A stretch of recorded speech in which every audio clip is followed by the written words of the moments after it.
Hi class, welcome to a mini lecture on the brain and the body in adolescence. So let's think about moodiness first. We tend to think that kids are being flooded with hormones and that this is changing the way that their brain works, changing the way that their body works, and making them very moody. I remember my parents saying that I was having a hormonal surge. They would say, "Kathy's surging again," when I was having some kind of a mood, crazy mood when I was a teenager. I'm sure that resonates with probably most of you. However, the scientific literature contradicts this. The literature suggests that rapid increases in hormones are related to irritability, are related to impulsivity, but not moodiness. In fact, the research suggests that moodiness is caused by how frequently adolescents are changing activities and social settings each day, and that's actually why they're moodier. This is a fun little chart that shows what some of this research looks like. This is a week in the life of Gregory Stone. And notice up here we have mood ranging from -24, very negative, to +24, very positive, the day and the time, and what he was doing and what he was thinking about. And the first thing I think you notice is that his mood swings pretty wildly. He doesn't really live in the middle, does he? Now let's take a look at the times when he's having a good mood. He's walking to work with a girl. He's getting off of work. He's rapping to friends and admiring graffiti. He's in the cafeteria looking at a girl with blonde hair. He's eating dinner and watching TV. He's at his girlfriend's. Over here, he's talking with a girl. There seems to be a pattern here. He likes girls. Over here on the other side, on the negative mood side, here he's alone listening to music. He is at work cleaning shelves. He's in chemistry class, in typing class, at work pricing and stocking Q-tips, in English Lit, and sociology. You get the point. He doesn't like work or school. He likes girls. He likes his friends. This seems to be the reason why his mood shifts, not because his hormones were shifting. So let's think about the brain in adolescence. If I asked you to tell me what teenagers are generally like, you might say things like moody and impulsive and risky, right? A teenager might text and drive, or drive too fast, or drink and drive, but a 45-year-old, they're less inclined to do that. And the conventional wisdom has always been that the reason for it is this disconnect between the age at which your limbic system matures and the age at which your frontal system matures. So if you remember back to our discussions about the limbic and the frontal systems, the limbic system is deep in the middle of your brain. This is the seat of emotion. This is where fear and emotion live, in the amygdala, in the limbic system. And look at that. Look at the chart. It shows that it's fully mature by about age 15. Now your frontal system, I've had you put your hand on your forehead before to remind you where your prefrontal cortex is in your frontal system. This is the area of the brain that's devoted to inhibition of impulses, regulation of emotion, decision-making, long-term planning. Take a look at when that matures. Whoop, all the way over here at age 25. So we've got a pretty significant gap for a significant amount of time, ages 15 to 25, where there's a real big gap, and really even earlier than that. So what does this suggest to us? Well, one thing it might suggest is that this is why teenagers are more risky, why they engage in risky behavior, because their limbic system, their emotions are fully on board, but the frontal system, which regulates those impulses and emotions, is not. But I want to push your thinking on this a little bit. Why would this even exist? Why would it be true that our prefrontal cortex and our decision-making doesn't come fully online for 10 years after the emotional system? There would really almost has to be some kind of a reasonable explanation for it. And the explanation for it seems to be this idea: the adaptive adolescence view. So with this view, the idea is that, okay, you've got this adolescent brain. It's refining all of its synaptic connections. It's increasing gray matter. It's pruning out connections that are not usable. The emotional system is fully on board, but long-term decision making is not. Why? Why would that be? Is there any reason why it might actually be adaptive and useful for an adolescent not to have the brakes that say, no, don't do that, no, don't take that risk? And the answer is clearly yes. Because what does an adolescent need to do? They need to leave home, the safety and security of home, and branch out and meet new people and form relationships and secure a lifelong partner, secure employment, venture out on their own. Do all of those things involve risk? Does dating involve risk? Does getting a new job involve risk? Yes, these are very risky activities.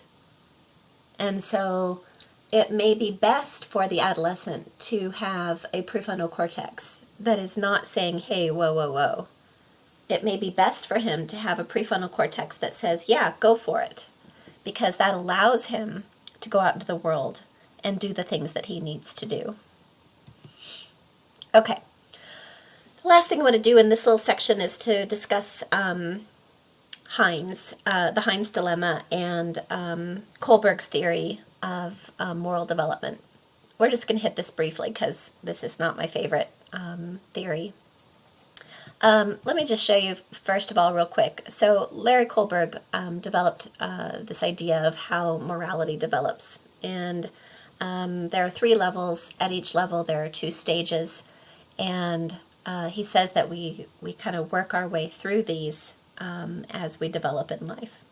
And the way that he would test this is by giving people, his participants, the moral dilemmas. And the thing about the dilemma that you have to understand is he does not care if you say, yes, he should do this, no, he shouldn't. He doesn't care what you say. What he cares about is your reasoning. Okay, so let's take a look at the Heinz dilemma. It says that Heinz's wife was dying, and a local druggist has the only cure, but he sells it for 10 times what it takes to make it. Heinz went to everyone he knew to borrow the money, but he could only get together about half of what it cost. He told the druggist that his wife was dying and asked him to sell it cheaper or let him pay later. The druggist said no. Heinz got desperate and broke into the man's store to steal the drug for his wife. Should he have done that? Why? So if we were face to face, I would love to get your thoughts about this and what you think he should do. Since we're not face to face, I'll say that the majority of my students typically say he should steal the drug. And the majority of them, again, we don't care if you say yes or no. What we care about is your reasoning. Their reasoning tends to be that her life matters more than the druggist's money, and that he should do whatever it takes to get the drug that his wife needs, that he ought to save her life. But there's always lots of different other ideas. I'm going to create a discussion board and have you guys say what you think that Heinz should do in this dilemma, and then apply Kohlberg's levels of moral reasoning to that. Let's kind of walk through the levels. So level 1 is pre-conventional. And the idea here is that you're trying to avoid punishment and you're trying to get rewards. This is extremely self-centered. This is what children do. So a child will say, oh no, I'm not going to steal a cookie from the cookie jar because if I get caught, mom's going to spank me and I don't like that.